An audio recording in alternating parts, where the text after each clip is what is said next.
Hello, everyone. I'm here with my dear friend, Lauren. I told you all that we were going live.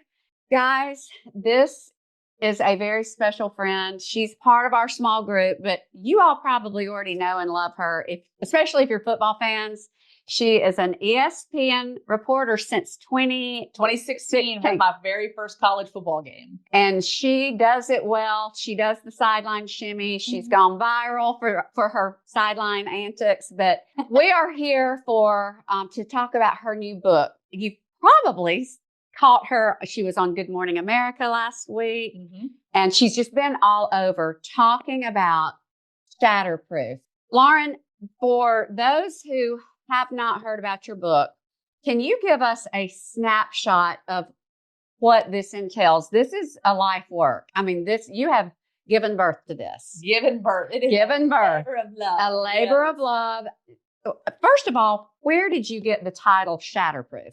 So it's interesting because, first of all, when you write a book, obviously the whole thing is just, you are just pulling it all out, and it is emotional. It is an emotional roller coaster. But figuring out the title of a book and figuring out what's going to capture people, really which captures the essence of the book itself, can be the hardest part. And we just went in circles and circles with my publisher and publicist, and we were just going around and around and around. And really where we landed was, and shout out to Gary for this one. Gary Schneeberger really came up with this. So he said, I envision someone literally took a baseball bat to your life, shattered it into a million pieces, but you have proven to people that you can rise above it. You can piece your life back together and become shatterproof. And not just me, but everyone out there has the ability to do so. And really, that's the idea behind it, is that no matter what you face, no matter what you go through, life is going to throw you curveballs. Life is going to be challenging. Life is going to be tragic. You are going to have so many ups and downs. It's going to go off script. But I'm here to tell you that, look, you can become shatterproof. And that's really what I hope that people will understand, is no matter what you've been through, that the chapters of your life, no matter how challenging, are going to shape you and make you more resilient and help you to become shatterproof. Well, for those who may not know, and it is on the cover, Lauren, you lost both of your parents to opioid addiction within hours, and you're in college. Now, that is a period of time where that's our foundation. What on earth was that like? I mean, I know you can't articulate it to the fullest, but what was that like? A shock to the system, as you can imagine. 18 years old, living the dream in college, was a collegiate gymnast, had always aspired to be a college gymnast, and was at Rutgers University and was a student there studying for pre-med courses, living the dream, doing what I had dreamed of and hoped for, and talked to my parents like I always did on the phone. And we said, I love you, said goodbye, hung up the phone, was finishing up for studying with exams, set my alarm clock, went to bed, and get a phone call from my dad hours later telling me that my mom died. And I was just like, I don't understand. She's 45 years old, seemingly healthy. What happened? And then, he said, get on the next plane you can. I'll be at the airport to pick you up. And unfortunately, he never did show up that day. Said it was my Uncle Mike and my cousin Justin who had to come and deliver the bad news that he too had passed away within 5 hours of my mom. So you're 18, you're at Rutgers, and you've lost both of your parents, and you are in an airport just finding out that you've lost both of your parents. What kind of grief? How does that? Were you in shock? There's stages. Do you remember that initial feeling? Was it numbness and shock, or? Yeah, I think, I had not spoken to my dad. So after he said, get on a plane, Right. we were out in rural Virginia. He didn't have a cell phone. He was taking care of things with my mom at the hospital and trying to, tie up loose ends. And so I had not communicated with him from the time that I left my dorm, from the time that I hung up the phone with him. I did not communicate with him again. And that was your last call. That was my last call. I think in my mind, I thought it was odd that we hadn't communicated, but I also knew that he had to go take care of things. He was in and out of the house, and then it's an hour drive to the airport. So I was just thinking, okay, I'm going to see him soon. So when my uncle delivers the news, as I'm sitting in the back seat of their car in the middle seat, I remember him looking at my cousin and then looking at me. And this is a man, my Uncle Mike, that was an ER doctor, somebody that has gotten accustomed to, unfortunately, delivering news like that. And I remember just the look on his face and just the way that he said it to me. And as it was like coming out of his mouth almost in slow motion. And I'm just like, and almost just kind of sunk into the sea. And I remember the weight of the world. It was almost like it's like everything just started closing in on me. And I just like sunk down in the seat and I just said, now what? Like, what am I going to do? And it's just like, you literally feel this absolute weight on your shoulders and you're thinking, how am I going to survive this? Because look, my parents were like my best friends. I literally, until the day that I went to college, my parents tucked me in at night. We said our prayers. And I think that's the crazy part about all this is that like we were such a close, tight knit family. Like, how did this happen right in front of our eyes? How did we not know as a family that both of my parents were struggling with addiction? So did anyone know? See, I think here's the thing. Hindsight's always 2020. You can look back and say, oh, well, here's this. You say clues. There clues. There were my dad would be laying on the couch and like literally remote in the air falling asleep. Well, he's tired. He's working. He's a busy man. He's commuting over an hour each way to work every day. And there were a couple arguments that would happen with my parents, things that would happen kind of, a little out of character, especially for my mom, because she was always just very positive. And, my dad was a very upbeat person too. So I never really could comprehend that. And so I never could see it for that. Now, my dad was an alcoholic. He did struggle with alcoholism, but I think that was something I felt that he managed. And the perception was that he was managing it. And, he would relapse from time to time, but it was always compartmentalizing. Okay, he's fine. Moving on, moving on, moving on. And so there was nothing that was an indicator. They're going to a doctor. They've got their prescriptions. You see it in the cabinet. It has their name on it, and it doesn't seem like they're doing anything outside of the parameters of what was prescribed to them and what they were being told was going to help them cope with their chronic pain, both of them dealing with. And it was the one thing that really helped them to function. So you just thought, okay, they need this. This gets them out of bed in the morning, and this gives them the opportunity to continue living somewhat of a normal life. So, Lauren, because a lot of people are dealing with chronic pain, and a lot of people that we all know and love are on types of opioid or painkillers. Good people like your family. How does it happen? How does it go from a doctor prescribed for a real reason to that? Is that something that you think it lies in the fault of the prescribing physicians?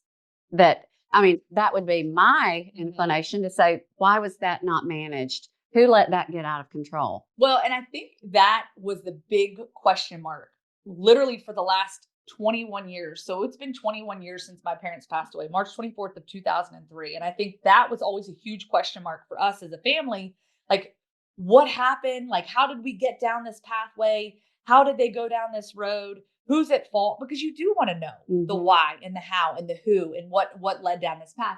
And while, yes, I think that you definitely look at the doctors and the prescribing physician and say, okay, like, how did this slip through the cracks? How did they continue to go down this path without anybody saying, hold on, pump the brakes, slow down, let's reassess where we're at and figure something else out? Because my parents were prescribed a lot of narcotics. Oxycontin was really where things sort of started to take off. Eventually, my mom couldn't manage Oxycontin anymore. So they put her on fentanyl pain patches, which is ultimately how both my parents overdosed. But it was fentanyl. It was fentanyl. And, the book kind of gets into like the actual days of the event, like what led to my dad finding my mom and then eventually him collapsing and dying as well. But I think that while you want to find the blame and you want to point fingers, I think that it ends up being the perfect storm. And of course, my parents are adults. They make decisions, right? But I think education is the key. And when you go to a doctor's office and you're being told this medication is going to help you function when you are in so much pain, and it works because it does what it says it's going to do. Right. But what you don't know is that eventually you go down this path that, you're not supposed to be on this medication forever. And I think eventually you have to be able to find an alternative. And unfortunately, that alternative for my parents was addiction, right? Because for them, it was the only way they could function and get out of bed in the morning was by taking this medication.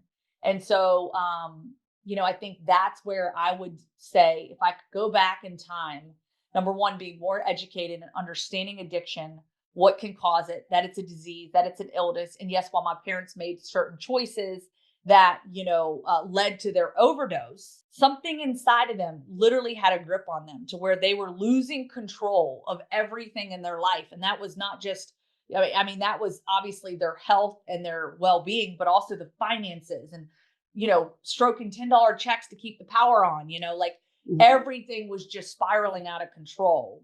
And you were at the age where you were really oblivious to that. And you were Oblivious. And you're at college, life is great. You didn't see the unraveling until you saw the end. The end. And that's the thing. And I think that's where, and as a professional storyteller, y'all, and I ask questions for a living, I look back, and while I don't want to inherit the blame, trust me, I went the stages of grief you talk about it. I mean, there's the anger, there's the grief, the shame, the why me, and then also what could I have done differently. Of course, everyone can look back. And I just want to encourage you, if you are experiencing this with a loved one or even as your own self, an individual, it's so easy to look back and, well, how did we get here? How did we get to this place? But again, hindsight's always 2020. It's so easy to look back. Yeah. But for me, I think I ask questions for a living.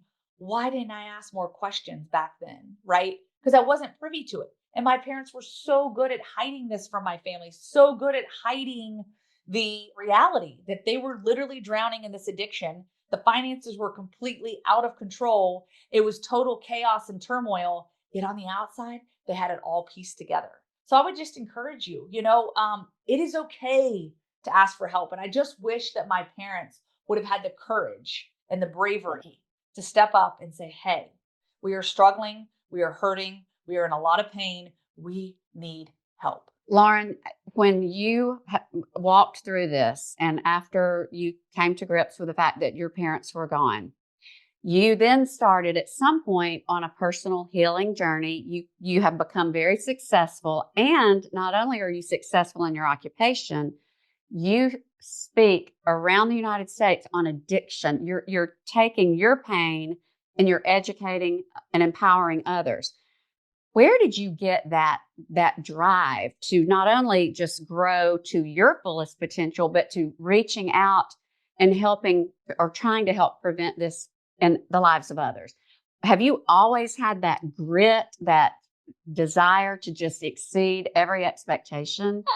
I mean, no, seriously. I mean, some people would just say, I'm just going to get through life. Yeah. This has knocked me down. I mean, it's amazing. I mean, I think, and I so appreciate that. And I think a lot of it too, gymnastics taught me a lot. It's that mentality, that competitive mindset. Like gymnastics is based on the perfect 10, and it's always like perfection and seeking perfection and striving and pushing. And I think that's why I got so good at compartmentalizing things. And it's sort of like setback. Okay, put it on a shelf, move on. Come on, come on, come on, come on. And it's always next steps, and it's next man up mentality. So I think that was kind of innate in me early on because of my gymnastics career, but really how I've landed at this place where I can sit here 21 years later, because y'all, I want to tell you, this has been a journey, and I would never want anybody to think like this just happened overnight. I just figured it out and here I am speaking about it and I'm so free, because literally this took years and years and years and years. And you've met my auntie Linda, my mom's sister. She has been such a huge foundation for me, and really what she helped me to realize, and again, not overnight,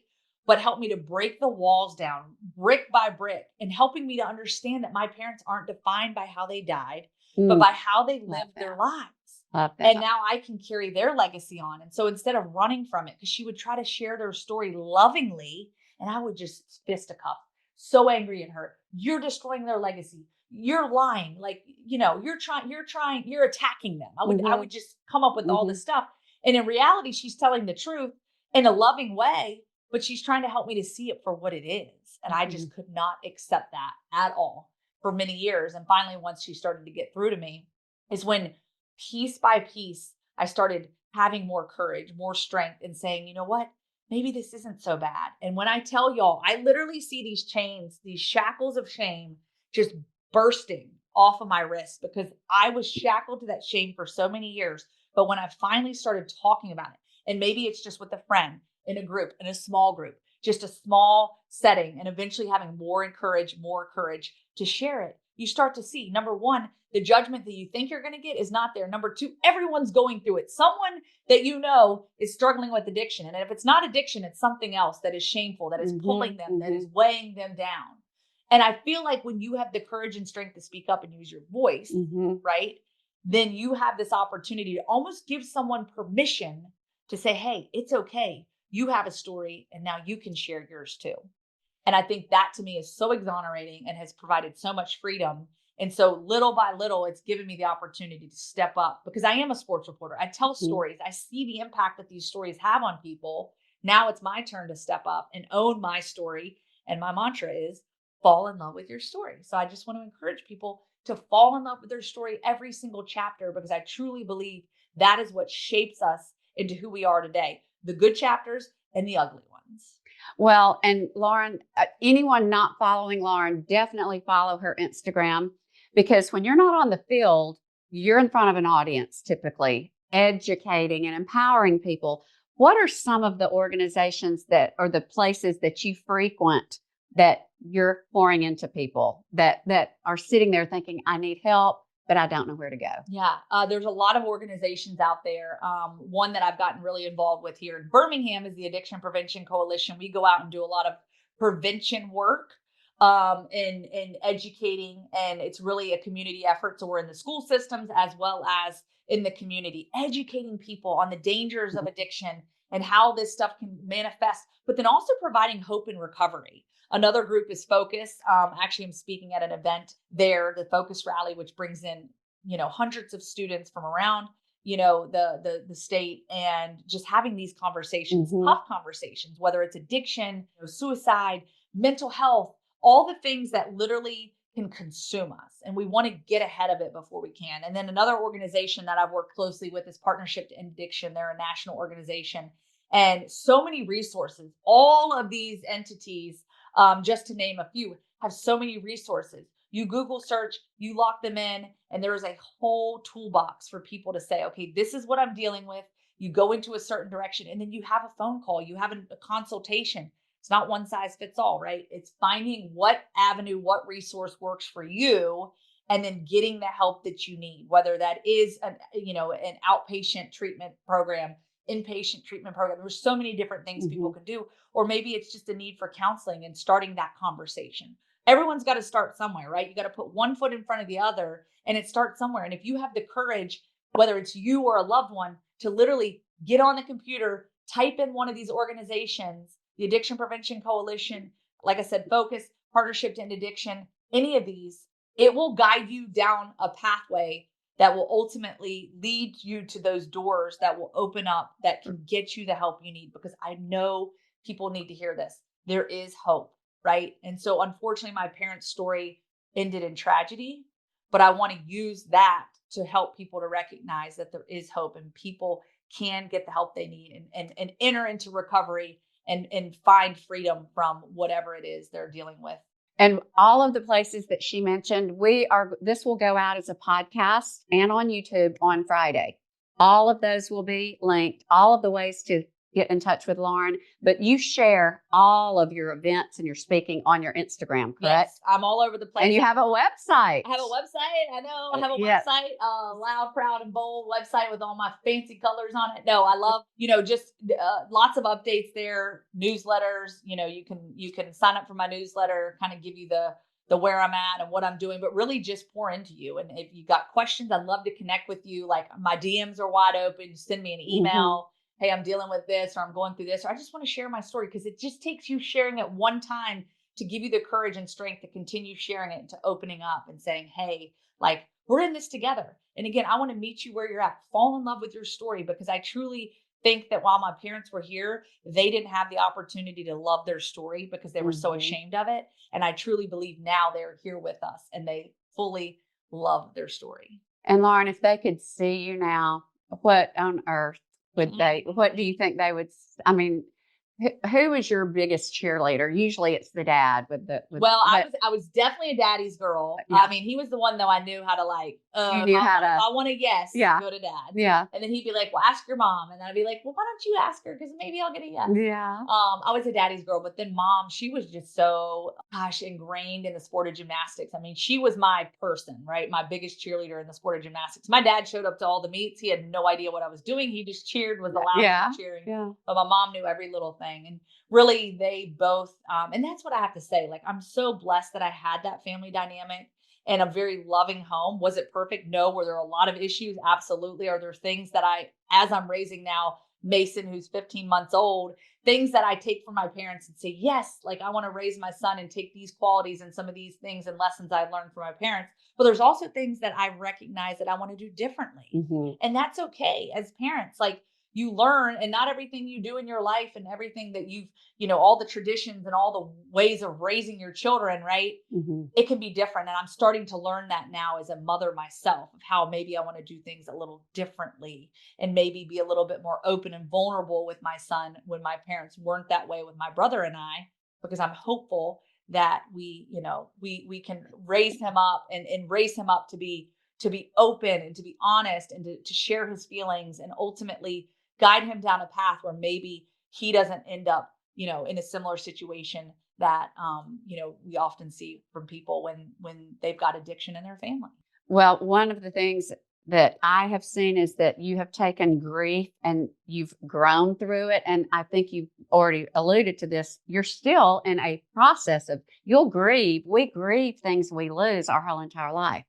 I know it gets easier, but isn't it still always there shaping how you parent, how you relate to John, how you relate to your church family? It's always there for you to either let it, to succumb to it or to use it for growth, which is what you've done the majority. But are there ever those times where you're thinking, this is getting a hold on me that I don't like? And how do you snap out of that? Yeah, I mean, absolutely. I mean, let's be real. There's the ebbs and flows. And that's the thing, in existence with joy, there's also grief and there's also shame. Like, they exist together, right? You can't always be happy, but also when you experience travesty, when you experience hardships, when you experience challenges, it also provides gratitude on the other side, but you have to be willing to receive it, right?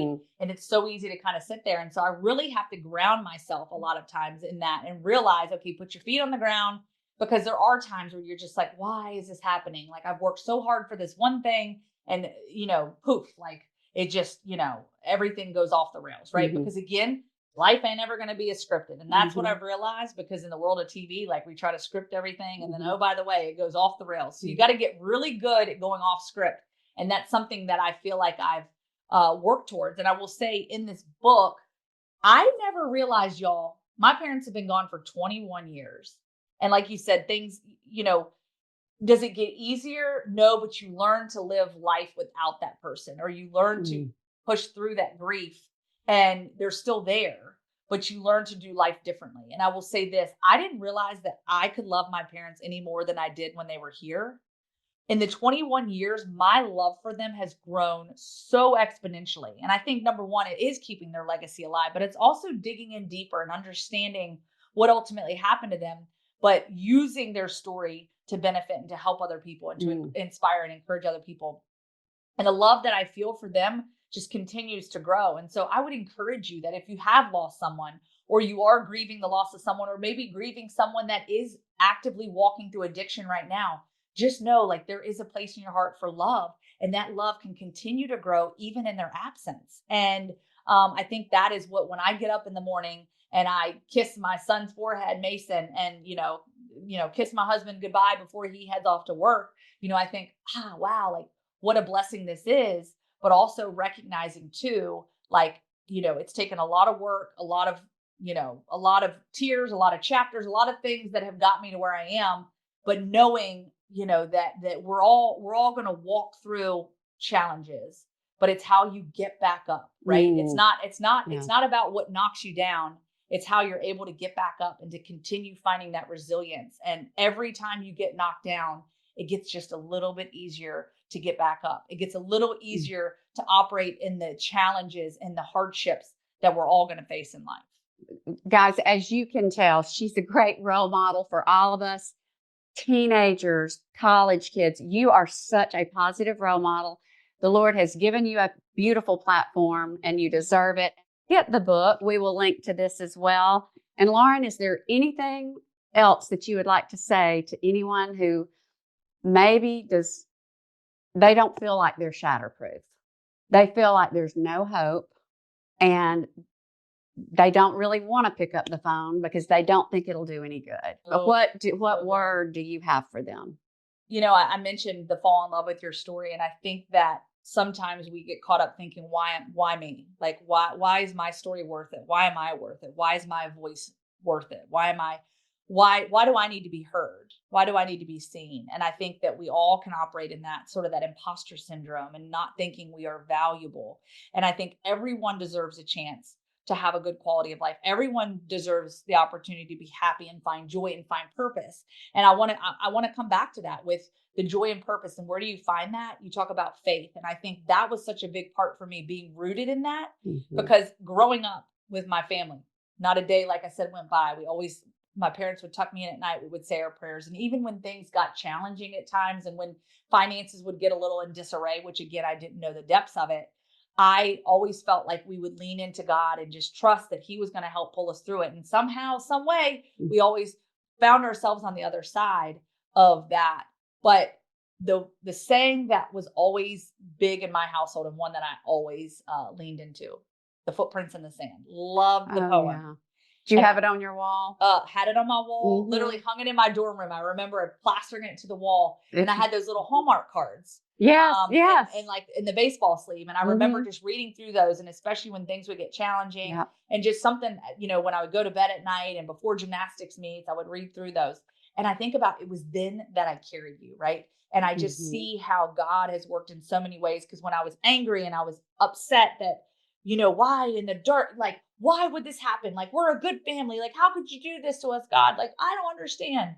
I would get angry about it and really never quit believing in God, but I leaned out. So I kind of started leaning out a little. I'm going to do this on my own, right? I can do this on my own. So I would just encourage you to lean in, and whatever your faith is and whatever you aspire to be and whatever your walk in faith is, lean into that, lean into it, and know that, again, you talk about becoming shatterproof. It is finding yourself, becoming grounded, leaning into your faith and leaning into those around you. Right. And it's literally pulling this community together and pulling all these things together, because you can't do it by yourself. Do it alone. You cannot do it by yourself. That's why we talk about small group all the time. Community, whatever that looks like, but it's got to be a community that's for you. That is strong and healthy. Yes. And that has all of the wisdom that you've learned from your experience. So, don't just get in any group, get in a good one. Yes. And that leaning into those people, because ultimately they are going to empower you and encourage you to continue stepping through whatever it is you're experiencing. And when you experience that, ability to start sharing and speaking up, you just experience that freedom. And I just encourage people, again, meet you where you're at, fall in love with your story, find joy and meaning and purpose in every single chapter, and know like you're not alone in this. And it takes just one conversation, one ounce of courage just to have that small conversation that literally can lead you down a pathway to finding yourself again, getting your feet back on the ground, and ultimately loving yourself the way that you deserve to be loved.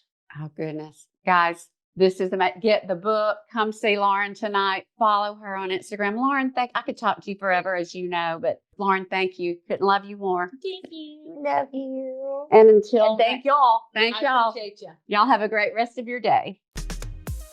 Hi, everyone. I hope you enjoyed this episode of the SavvyCast. If you'll take the time to rate, review, and subscribe on iTunes, that would mean so much. As always, thank you for listening, and have a blessed day.